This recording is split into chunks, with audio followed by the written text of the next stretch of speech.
This week I've been playing through Sakura Bunny Girls, and I have questions. I'll explain as we go along, but first a summary of the plot.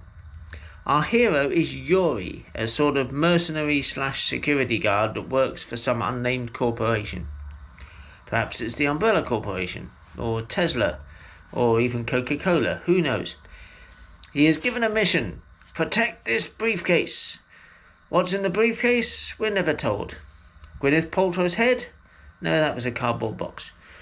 Belial, the conjoined twin? No, that was a picnic basket. It might be the same briefcase in Pulp Fiction. We never found out what was in that either.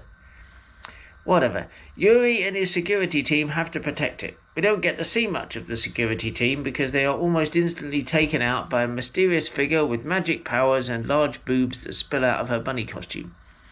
This is Satomi, who works for a rival corporation that wants the briefcase. A high-speed chase ensues, Yuri fleeing in an armoured van and Satomi just running alongside. Like I said, magic powers. Yuri is rescued by Riko, another bunny girl with magic powers. The briefcase is safely delivered and Yuri's mission is complete. Well, that was quick. 10 minutes in and it's all over. Well, not really. This is just the starter. Now we move on to the main course. It turns out there are 3 of these magical bunny girls. Satomi, who we have met, works for a rival outfit.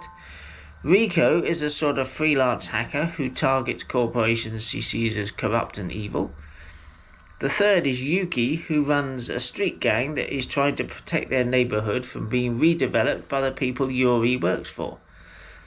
Despite this, he manages to become friendly with all 3 of them, and after an attack on Yuki and her gang, Yuri turns detective to find out who is behind it, and that's about it. Most of the Sakura series have multiple endings. This one doesn't really have an ending at all. Just comes to an abrupt halt.